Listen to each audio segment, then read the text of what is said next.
আসসালামু আলাইকুম ওয়া রাহমাতুল্লাহ।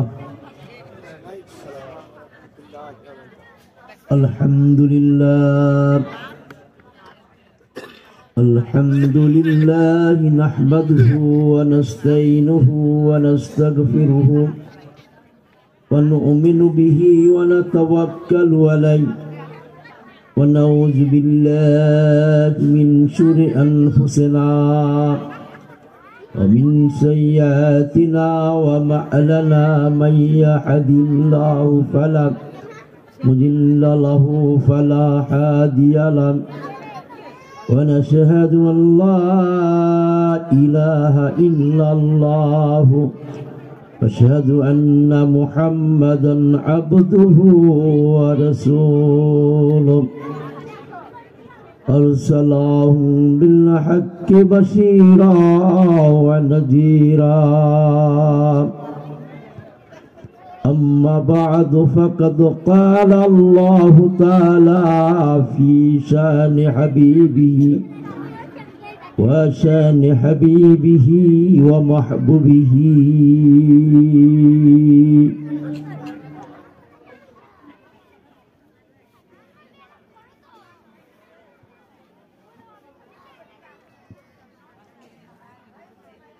আলহামদুলিল্লাহ, সমস্ত প্রশংসা সেই মহান রব্বুল আলামিনের জন্য,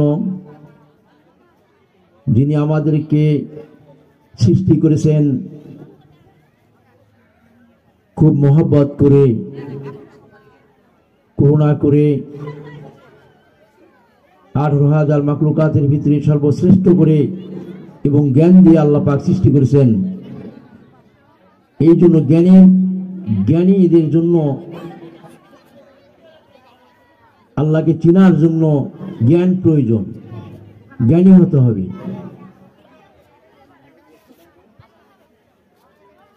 আলহামদুলিল্লাহ, আল্লাহ পাক এর হুকুম ছাড়া এখানে কেউ আসতে পারেন নাই। আল্লাহ পাক যাকে দয়া করেছেন সেই পবিত্র জায়গাতে আসতে পেরেছেন। আল্লাহর পবিত্র স্থানে আল্লাহ পাক বলতেছেন খুব আফসোস করে যে আমি মানুষ সৃষ্টি করলাম কি জন্য।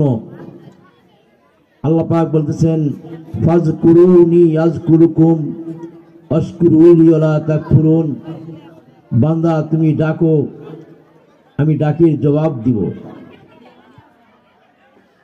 তাহলে আল্লাহ পাককে ডাকলে আল্লাহ ডাকের জবাব দেয়, এটা কি সত্য কথা? এটা তো কোরআন শরীফের আয়াত। কোরআন শরীফের তো কোনো ভুল নাই, ভুল আছে? তাহলে আমরা কেন শুনি না?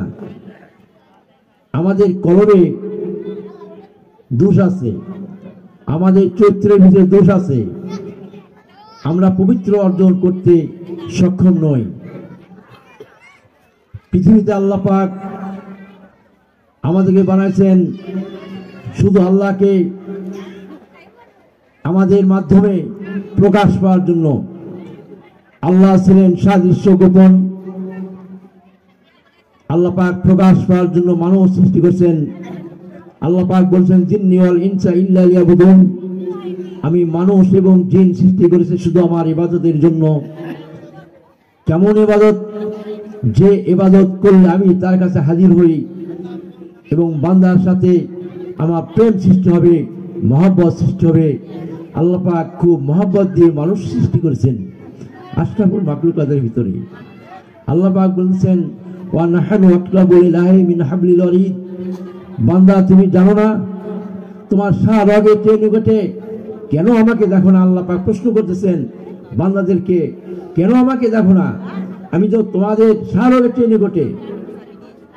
আল্লাহ পাক বলছেন আমাকে দেখে সিজদা দাও।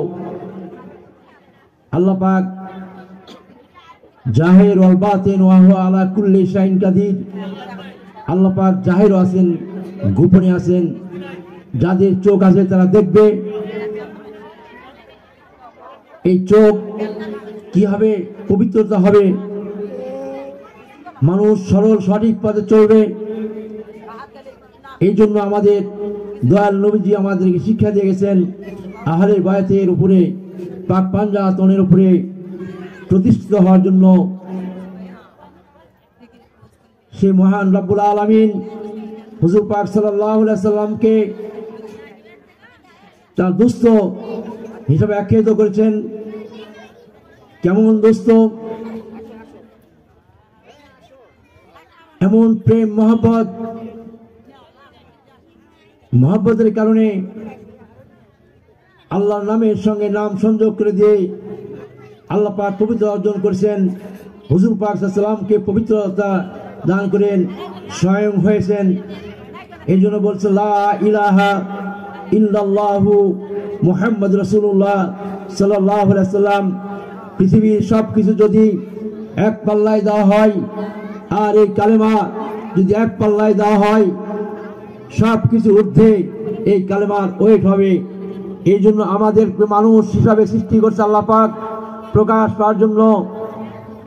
জিন্নি ওয়াল ইনসা ইল্লা লিয়াবুদুন, শুধু ইবাদতের জন্য। কেমন ইবাদত করবে বান্দা?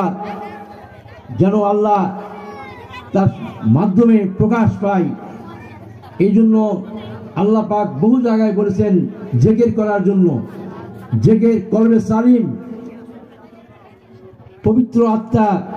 পবিত্র আত্মার সঙ্গে মিলন না হওয়া পর্যন্ত একজন পবিত্র হতে পারে না। একজন পবিত্র মানুষ যারা ওলি আল্লাহ হয়, কোরআন শরীফে বলছেন আলা ইন্না আউলিয়া আল্লাহু লা খাউফুন আলাইহিম ওয়া হুম ইয়াহজানুন।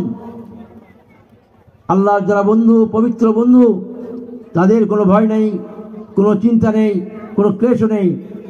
এই জন্য এখানে যারা উপস্থিত হয়েছেন কম মানুষ হলেও আপনারা মনে করবেন আপনারা হক দরবার আছেন এবং সঠিক পথে আছেন। আপনারা যদি একজনও কলবের ইসলাহ হয়, মানুষের মতো মানুষ হন। একজন মানুষ কাছে না যাওয়া পর্যন্ত সে জ্ঞানী হতে পারে না। কোরআন শরীফের ভিতরে বারবার বলতেছেন জ্ঞানীদের নিদর্শন। আপনার সৎ মানুষের চলেন, পবিত্র মানুষের সাথে চলেন, একজন নেককার বান্দাদের সাথে চলেন, তাহলে আপনি পবিত্র হইতে পারবেন, নেককার হইতে পারবেন, আল্লাহ আল্লাহ হইতে পারবেন। আল্লাহ আল্লাহ না হয়ে কবরে গেলে, এই জন্য বলছেন মুসলমান না হয়ে কেউ কবরে যেও না, মুসলমান হতে হবে। মুসলমান কি হবে? মুসলমান শব্দ অর্থ কি? মুসলমান শব্দ অর্থ আত্মসমর্পণ। আত্মসমর্পণ কিভাবে করবে? একজনকে বয়াত গ্রহণ করতে হবে, সুন্দর মনে মানুষ হতে হবে। যারে দেখা মাত্র মনে লাগে আনন্দ, সেই তো আমার আল্লাহ। যার দিকে তাকালে আল্লাহ আল্লাহ রাসূলের কথা মনে পড়ে যায়, যাকে দেখলে পিতামাতার কথা মনে থাকে না, স্ত্রী পুত্রের কথা মনে থাকে না। স্বয়ং হুজুর পাক সাল্লাল্লাহু আলাইহি সাল্লামের সামনে সাহাবীরা ক্ষুধার্ত অবস্থায় এসে বসতেন। হুজুর পাক সাল্লাল্লাহু আলাইহি সাল্লামের নুরানি চেহারা দেখে সবার ক্ষুধা নিবারণ হয়ে যেত। তদ্রূপ পবিত্র আমরা যদি হইতে পারি, আমাদের আত্মা যদি পবিত্রতা হয়, তাহলে আমরা মহামানব হতে পারবো। মান আরাফা নাফসাহু ফাকাদ আরাফা রাব্বাহু, যে নিজেকে নিজে চিনছে সে তার আল্লাহরে চিনছে। এই জন্য ধ্যান খেয়াল করতে হবে। হুজুর পাক সাল্লাল্লাহু আলাইহি সাল্লাম হেরা পর্বতের গুহায় ধ্যানমগ্ন ছিলেন, জিকির করতেন, ধ্যান করতেন, অনেক কষ্ট করে সাধনা করে আল্লাহকে লাভ করেছেন। এমনি আল্লাহ দুস্থ বলেন নাই, অনেক কষ্ট দিয়েছেন। হুজুর পাক সাল্লাল্লাহু আলাইহি সাল্লামের মতো যার গায়ে মশামাছি বসা হারাম ছিল, সেই পবিত্র গা থেকে আল্লাহ পাক তাইফের ময়দানে কত রক্ত ঝরাইছেন। এই ইসলামের কারণে মহামানব আধ্যাত্মিক শক্তির বলে হুজুর পাক সাল্লাল্লাহু আলাইহি সাল্লাম মহামানব হয়েছেন, পবিত্রতা অর্জন করেছেন, সঠিক মানুষ হয়েছেন। সেই শিক্ষায় আমাদেরকে দিয়েছেন হুজুর পাক সাল্লাল্লাহু আলাইহি সাল্লাম। কালেমার মাধ্যমে, আহলে বায়াতের মাধ্যমে, পাক পাঞ্জাতনের মাধ্যমে, পাক পাঞ্জাতন কারে বলে? হুজুর পাক সাল্লাল্লাহু আলাইহি ওয়াসাল্লাম, হযরত আলী, মা ফাতেমা, হাসান হুসাইন, দেখেন কিভাবে তারা শাহাদাত বরণ করছেন, সব আপনারা জানেন। আপনারা সবাই জ্ঞানী মানুষ। কোরআন শরীফের ভিতরে জ্ঞানীদের নিদর্শন বলা হয়েছে, জ্ঞানীদের সঙ্গ করার জন্য বলা হয়েছে। আপনারা সবাই ইহদিনা সিরাতাল মুস্তাকিমের পথে চলবেন, যে পথে চললে মহাজ্ঞানী মহাজন যে পথে করেছে গমন, হযরত বিল্লাল রাদিয়াল্লাহু আনহু, হযরত আলী রাদিয়াল্লাহু আনহু যে পথে ভালোবাসতেন, হুজুর পাক সাল্লাল্লাহু আলাইহি ওয়াসাল্লাম ভালোবাসা অর্জন করেছিলেন, ঠিক তদ্রূপ আমাদেরকেও ভালোবাসা মতো ভালোবাসতে হবে। তাহলে আমরা সঠিক পথ আমরা পাবো এবং সঠিক পথ সন্ধান আমরা পাবো। এই জন্য আমি অনুরোধ করব, আপনারা যে যেখানে থাকেন না কেন, এখানে সঙ্গীত হবে পবিত্র আত্মা, যে সঙ্গীতে রুহের খোরাক হয়, আত্মার সংকলন হয়, পবিত্রতা অর্জন হয়। সেই সঙ্গীত 12 এলেমের 14 এলেমের সর্দার বলা হয়েছে। 14 এলেমের সর্দার মানে কোরআন হাদিস পত্র ভরা, ঠিকানা তাই জগৎ জোড়া, কোথায় আছে সেই মনোচরা সুধাও তারে জিজ্ঞাসা করেন তৈবা দরবার শরীফে তার কি অবস্থা। আমরা এখানে আসছি শুধু তরিকার জন্য, আহলে বায়াতের জন্য, আহলে বায়াতের মহব্বতের কারণে আমরা এখানে আসছি।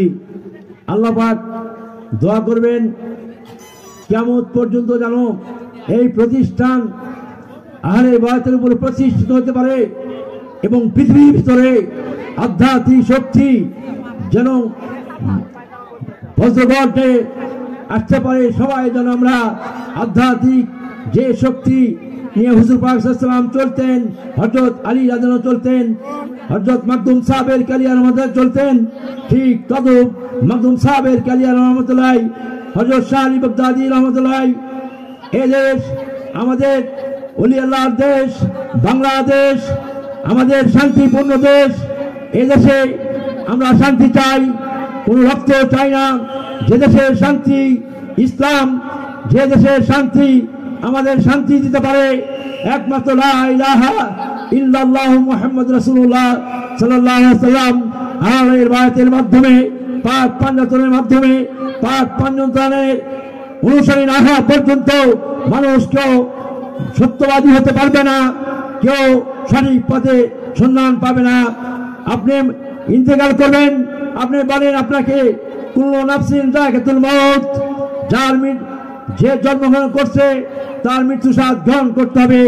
মৃত্যুর স্বাদ এমন হবে, আপনি যদি তরিকাবদ্ধ হন, আহলে বায়াতের অনুসারী হন, আপনার জীবন কি হবে, কবে হবে আপনি নিজেও বুঝতে পারবেন না। আলহামদুলিল্লাহ, এই জন্য আপনারা সঠিক পথে চলবেন, যে পথে চললে আহলে বায়াতের উপর প্রতিষ্ঠা হবে, পাক পাঞ্জাতনের উপর থাকা যাবে। হযরত আলী রাদিয়াল্লাহু আনহু কি বলছেন? যার ধন সম্পদ কম তার হিসাব কম, আমরা সেভাবে অনুসরণ করে চলবো, হুজুর পাক সাল্লাল্লাহু আলাইহি ওয়াসাল্লামকে অনুসরণ চলবো। আল্লাহ পাক বলতেছেন স্বয়ং আল্লাহ দরুদ পড়েন যার উপরে, শুধুই মানুষ ভাবলি তারে কেমন করে।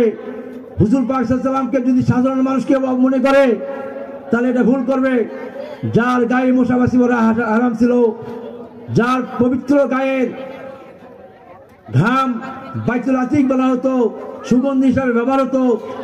আমাদের বাংলাদেশের যারা আলেম, পৃথিবীতে যারা আলেম হুজুর পাক সাল্লাল্লাহু আলাইহি ওয়াসাল্লামের বিরুদ্ধে কথাবার্তা বলেন, তারা কি তাদের গায়ের সুগন্ধি আছে না দুর্গন্ধ বলেন আপনারা? তাহলে কিভাবে বলে হুজুর পাক সাল্লাল্লাহু আলাইহি ওয়াসাল্লাম আমাদের মতো মানুষ? হুজুর পাক সাল্লাল্লাহু আলাইহি ওয়াসাল্লামের ছায়া ছিল না। হুজুর পাক সাল্লাল্লাহু আলাইহি ওয়াসাল্লাম হায়াতুল নবী, জিন্দা নবী, জিন্দা নবী না? বাইতুল আতিক বলা হয়েছে, হুজুর পাক সাল্লাল্লাহু আলাইহি ওয়াসাল্লাম মসজিদে নববী, রিয়াজুল জান্নাত বলা হয়েছে, কবর বলা যাবে না, রিয়াজুল জান্নাত, রওজাতুল রিয়াজুল জান্নাত, রওজাতুল রিয়াজুল জান্নাত হুজুর পাক সাল্লাল্লাহু আলাইহি ওয়াসাল্লাম পবিত্র আত্মার সঙ্গে আত্মা মিলন হলে যে পবিত্রতা অর্জন হয়, এইটার কোনো দিয়া কিতাবপত্র দিয়া কোরআন হাদিস পত্র ভরা ঠিকানা তার জগৎ জোড়া কোথায় আছে সেই সাধু বাবা, তারে শুধাও। কারে বলে সাধু? আমি চিন্তা রাখছি ইনশাআল্লাহ বাংলাদেশ নয়, অল পৃথিবী আমি চ্যালেঞ্জ করব। আমার যারা আছে সঙ্গী, এদেরকে নিয়ে বাংলাদেশ নয়, অল পৃথিবী আমি চ্যালেঞ্জ করবো আধ্যাত্মিক শক্তি দিয়ে, যে বাংলাদেশে ইসলাম কিভাবে প্রতিষ্ঠিত হয়, আধ্যাত্মিক শক্তি প্রতিষ্ঠিত হয়। এই জন্য আজকে আমাদের দুই ভাইকে খেলাবদ্ধ হয়েছে, আপনারা দোয়া করবেন। মোকাররম ভাই আপনি দাঁড়ান, আর কই আপনি দাঁড়ান, ওইদিকে তাকান। আপনারা এদের জন্য দোয়া করবেন, আল্লাহ যেন কামেলিয়াত হাসিল করেন, যে এলেমে দ্বারা আধ্যাত্মিক শক্তি অর্জন হবে। হুজুর পাক সাল্লাল্লাহু আলাইহি ওয়াসাল্লাম যে শক্তির বলে কথা বলতেন, আমাদের ভিতরে যে শক্তি আছে, আমি দোয়া চাই আল্লাহ রাব্বুল আলামিন যেন আমাদেরকে সবাইকে কবুল করেন এবং কামেলিয়াত দান করেন, এবং তাদের যেন চৈত্র সঠিক হয়। যার পবিত্র চৈত্র, যার পবিত্র আত্মা, সেই আত্মাতেই আল্লাহ বাস করেন এবং আল্লাহকে দেখবেন। ফাজকুরুনি আযকুরুকুম ওয়াশকুরুলি ওয়ালা তাকফুরুন। বান্দা তুমি ডাকো, আমি ডাকের জবাব দেব। ওয়া নাহনু আকরাবু ইলাইহি মিন হাবলিল ওয়ারিদ। এই বলে আমার বক্তব্য শেষ করছি। আল্লাহ হাফেজ। আল্লাহ সবাইকে পাক পাঞ্জাতনের উপরে প্রতিষ্ঠিত হওয়ার তৌফিক দান করেন। ওমা আল্লাহিনা ইন্নাল বালাগ। আসসালামু আলাইকুম ওয়া রাহমাতুল্লাহ। সবাই দোয়া করবেন যেন তারা আধ্যাত্মিক শক্তি বলিয়ান হতে পারে, এবং এই দরবার যেন কিয়ামত পর্যন্ত প্রতিষ্ঠিত হয়, এবং এই দরবার থেকেই যেন আধ্যাত্মিক শক্তি চর্চা হয়। আমি এই কামনা করছি। আল্লাহ হাফেজ।